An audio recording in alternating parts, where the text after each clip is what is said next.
निवेदन कर रही थी आप लोगों के मध्य में कि पवित्र बातों को, कल्याणकारी बातों को जब मनुष्य निरंतर सुनता रहता है तो ये भी एक सेविंग अकाउंट की तरह आपके साथ में ऐड होती है। जैसे आधार कार्ड नहीं होता आपके अकाउंट से ऐड, पैन कार्ड होता है, ऐसे ये जो कल्याणकारी प्रवचन हैं, विद्वानों की जो बातें हैं मेरी माताओं, ये भी हमारे जीवन रूपी अकाउंट से ऐड होती हैं। और ये ऐसी सेविंग होती है, उस सेविंग को तो जाकर के निकालना पड़ेगा अंगूठा लगा के, असाइन करके।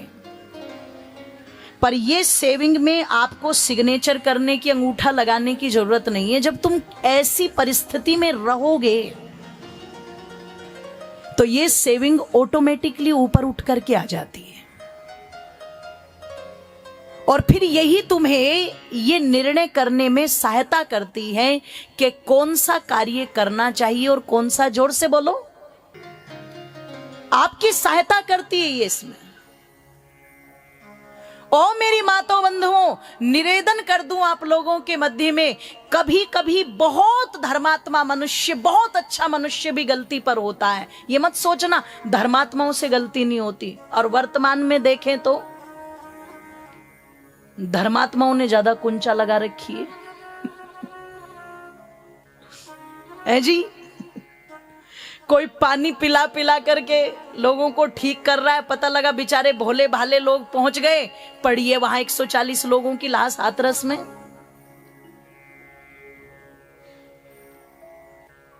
ओ मेरी माताओं बंधुओं, कह दूं, कभी कभी धर्मात्मा व्यक्ति भी गलती पर होता है। कैसे? जैसे महाराज दशरथ को बहुत धर्मात्मा बताया जाता है, इतने धर्मात्मा कि कोई भी उनके दरवाजे पर कुछ भी लेने पहुंच गया तो कहने की आवश्यकता नहीं पड़ी, राजा ने झोली भर दी।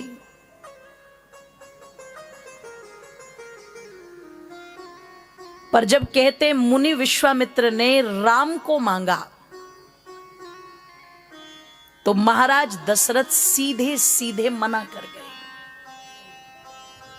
और क्या कह गए?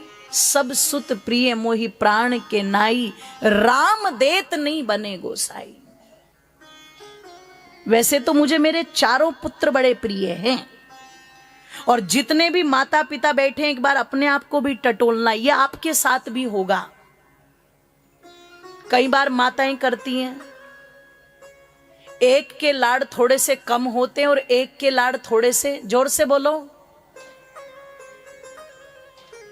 अब ये पता नहीं इनका नेटवर्क जुड़े किसके साथ में, क्योंकि कोई कहे सबसे छोटे के साथ में जुड़ा रहता है ना, ऐसा भी नहीं है।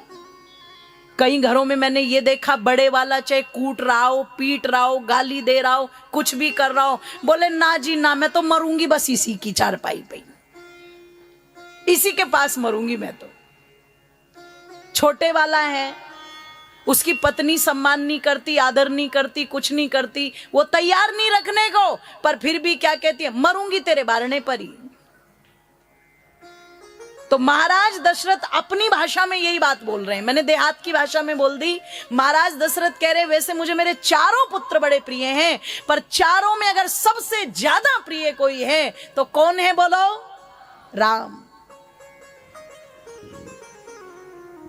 आप कुछ भी मांग लो,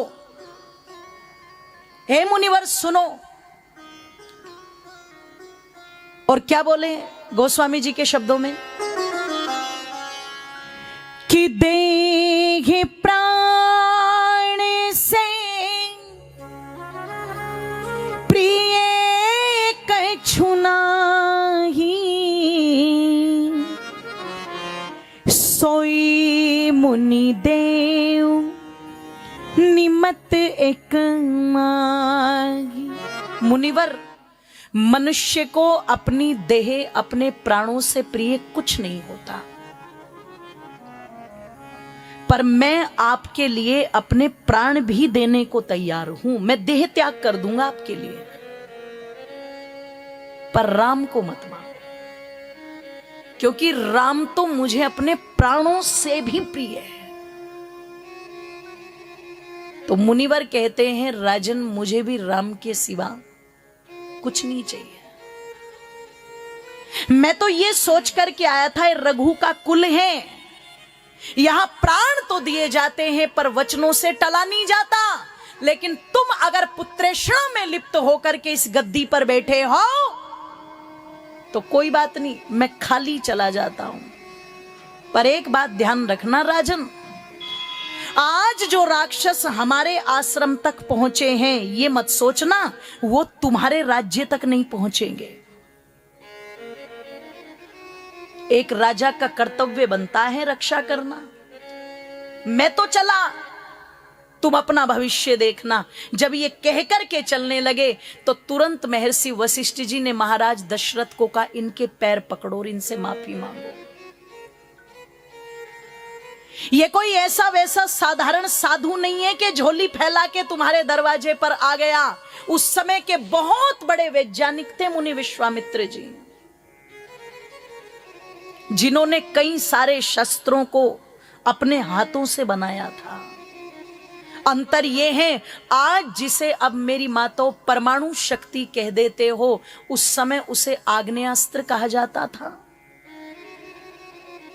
आज जिसे वर्तमान के वैज्ञानिक ब्रह्मोस का नाम दे रहे हैं, उस समय उसको ब्रह्मास्त्र कहा जाता था। आज जैसे कृत्रिम वर्षा कराई जाती है, दुबई के अंदर वर्षा कराई गई, दुबई डूबा रहा कई दिनों तक पानी में पिछले दिनों। अरे ये टेक्नोलॉजी केवल आज नहीं है, ये पहले भी थी। जो सुनते हैं ऐसा बाण छोड़ा कि वो वर्षा होने लगी, वो बाण के केवल चमत्कार नहीं था माताओं, वो केमिकलों का अनुसंधान था। वो ऋषि मुनि केवल लंगोटीधारी नहीं थे, जंगलों की खाक छानने वाले नहीं थे, वो उस समय के बहुत बड़े वैज्ञानिक थे। तो मुनि विश्वामित्र जी का भी परिचय वशिष्ठ जी ने यही कह के दिया।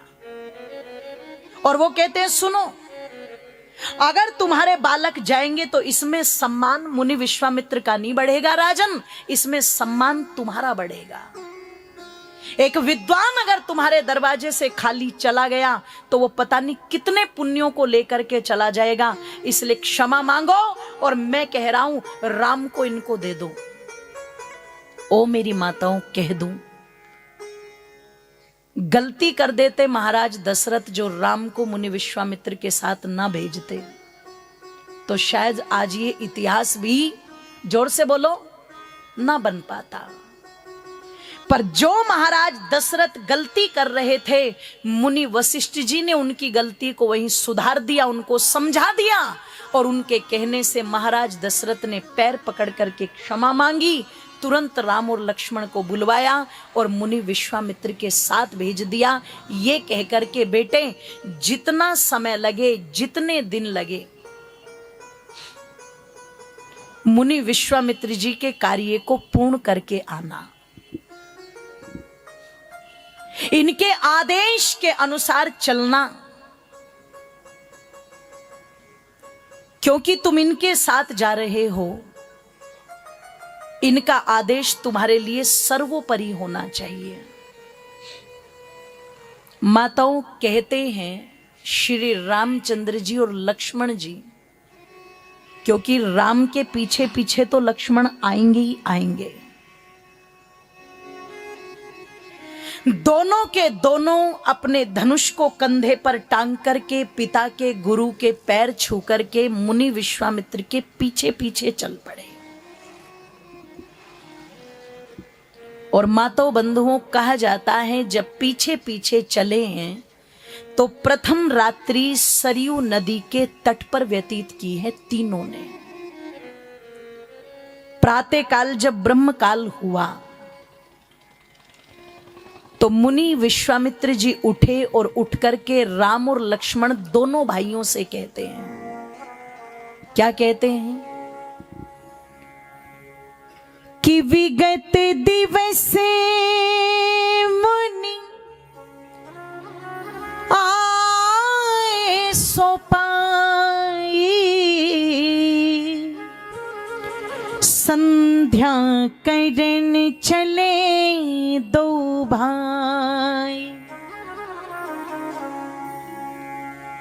मुनिवर ने दोनों को आकर के जगाया है, राम उठो, लक्ष्मण उठो, और उठ करके क्या करो, नित्य कार्यों से निवृत्त होकर के संध्या करो। माताओं बंधुओं, एक सिद्धांत यहां पर सुनते जाना। राम और लक्ष्मण दोनों के दोनों को गुरुवर कह रहे हैं संध्या करो। क्या है संध्या? सुबह और शाम दोनों संधि बेलाओं में बैठ करके परमात्मा का नाम लेना, भजन करना, और जो वेद के मंत्र हैं जिसमें ईश्वर की स्तुति है, प्रार्थना है, उपासना है, उन मंत्रों का वाचन करके भगवान की स्तुति करना, गुणों की प्रशंसा करना, उसके समीप जाने की कोशिश करना, उससे प्रार्थना करना, ये सारी चीजें किसके अंतर्गत आती है? संध्या के अंतर्गत आती है। और ये दो समय में होती है, एक प्रातः काल, एक सायंकाल। अच्छा, मैंने एक बात कही थी पहले दिन, राम जी ने जो कार्य किए वो हमें भी करने चाहिए कि नहीं करने चाहिए? जोर से बोलो। गुरु जी ने ये नहीं कहा कि बेटे पूजा की थाली लेकर के चलो किसी भगवान को खिलाने चले। उन्होंने क्या कहा? संध्या करें। इससे पता लगता है राम भी संध्या करते थे, लक्ष्मण भी संध्या करते थे, मुनि विश्वामित्र भी संध्या करते थे। और ऋषि दयानंद कहते हैं ये संध्या सबको करनी चाहिए, बच्चे हो, बूढ़े हो, स्त्री हो, पुरुष हो, युवा हो, कोई भी हो, ये सबको करनी चाहिए। संध्या के 19 मंत्र हैं, अगर वो याद कर सको तो कर लो, और 19 मंत्र याद नहीं होते तो गायत्री मंत्र तो सबको याद है, नहीं याद है? बोलो। गायत्री मंत्र का जाप कर लो। और कोई कहे जी मुझे गायत्री मंत्र भी नहीं आता, तो परमात्मा का मुख्य नाम है, निज नाम है क्या? ओम। बैठ करके ओम का जाप कर लो। पर ऐसा अभ्यास हमें बनाना चाहिए कि कुछ समय प्रातः काल और कुछ समय सायंकाल, इन दो समय में थोड़ी देर तो बैठ करके भगवान का चिंतन जरूर करो। जिसने इतना सुंदर शरीर दिया, इतनी सुंदर जिस परमात्मा ने व्यवस्था दी, ओ मेरी माताओं बंधुओं, इतनी सुंदर व्यवस्थाओं के साथ जिस भगवान ने हमें जन्म दिया, क्या बैठ करके हमारा कर्तव्य नहीं बनता हम उस भगवान का धन्यवाद करें? बोलो। लेकिन आज हम इतने आलसी हो चुके हैं, इतने प्रमादी हो चुके हैं कि हमारे पास निंदा करने का समय है, मोबाइल पर टाइम बिताने का समय है, बेकार के नाटक देखने का समय है, इधर उधर की राजनीतिक चर्चा करने का समय है, दूसरों की बुराई करने का समय है। लेकिन 2 घड़ी बैठ करके आंख मूंद करके परमात्मा का नाम लेने का हमारे पास समय। कई तो उसमें ये कह देते हैं जी हमें तो जहर खाने का भी टाइम नहीं मिलता। मैंने कहा जहर खाने के लिए तो टाइम चाहिए भी नहीं, उसके लिए तो चाहिए भी नहीं, उसकी तो जरूरत भी ना पड़े, भगवान करे। पर ये जो कह रहे हैं कि हम बिजी हैं, बिजी हैं, बिजी हैं, अच्छा किस चीज में बिजी हैं? आप विचार करना, चिंतन करना। जो कह रहे हैं हम बिजी हैं, हम व्यस्त हैं, ओ मेरी माताओं बंधुओं, निवेदन कर दूं आप लोगों के मध्य में, जो 2 घड़ी बैठकर के उस ईश्वर का धन्यवाद नहीं कर सकते, उससे बड़ा अभागा कोई दूसरा हो नहीं सकता, कोई नहीं हो सकता। आप दूसरे लोगों को देखो जाकर के, 1 नहीं, 2 नहीं, 3 नहीं, अरे 5 समय जाकर के मस्जिद में नमाज पढ़ते हैं। कितने समय? बोलो, जोर से बोलो। 5 समय। 5 समय जाकर के मस्जिद में नमाज पढ़ेंगे, उसमें कोई नागा नहीं करते, आलस नहीं करते, प्रमाद नहीं करते, गर्व से जाते हैं। आप बताओ, आपके घर में आप खुद कितने टाइम बैठ करके भगवान का नाम लेते हो? और जब मेरी माताओं बंधुओं आपके स्वभाव में वो नाम लेना नहीं है, तो फिर आपकी पीढ़ी के स्वभाव में वो नाम कैसे आ जाएगा? फिर आपके बच्चों को क्यों राम के साथ में हमदर्दी होगी? फिर आपके बच्चों को क्यों कृष्ण की बातें अच्छी लगेगी? फिर आपके बच्चे क्यों गले में जनेऊ पहनेंगे? फिर आपके बच्चे क्यों सर पर चोटी रखेंगे? उन्हें तो शर्म आएगी उन चीजों में।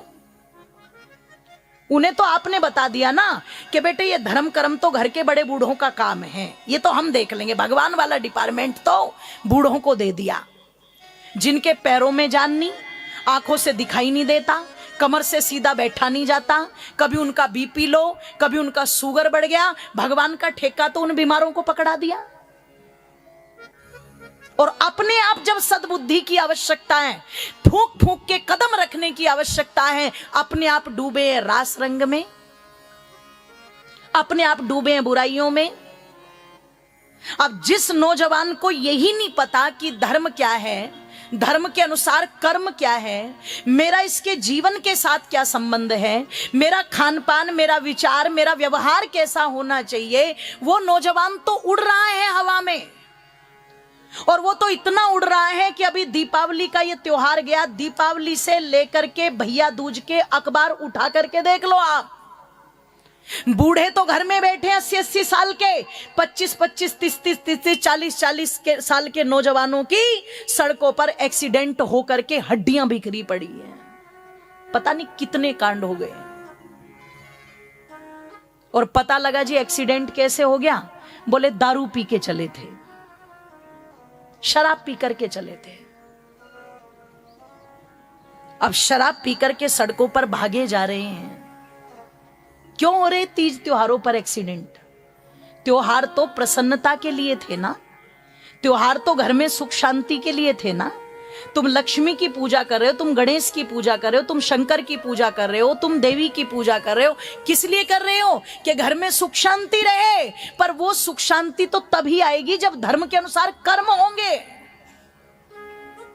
धर्म को तो एक कोने में लपेट के रख दिया, वो ठेका तो घर के बुजुर्गों को दे दिया, वो तो संभाल लेंगी, ये दादी दूधी ये करती रहेंगी अपने आप पूजा पाठ, हमें क्या लेना देना। हमारे लिए तो त्योहार का मतलब भी इंजॉय, और इंजॉय भी कैसा? घी पी लो ना, जूस पी लो ना, बादाम खा लो ना, काजू खा लो ना, लड्डू बनवा लो ना। इंजॉय भी बस केवल उस बोतल में नजर आ रहा है, ये है इंजॉय का साधन।